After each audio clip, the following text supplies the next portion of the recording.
सदा सत्स्वरूपं चिदानन्दकन्दं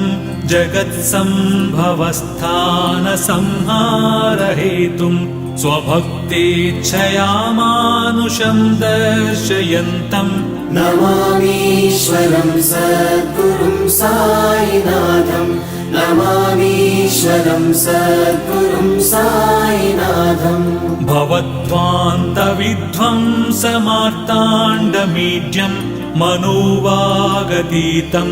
मुनिर्ध्यानगम्यं जगद्व्यापकं निर्मलं निर्गुणं त्वां नमामीश्वरं सद्गुरुं साईनाथं नमामीश्वरं सद्गुरुं साईनाथम् भवाम्बोधिमग्नार्दितानां जनानां स्वपादाश्रितानां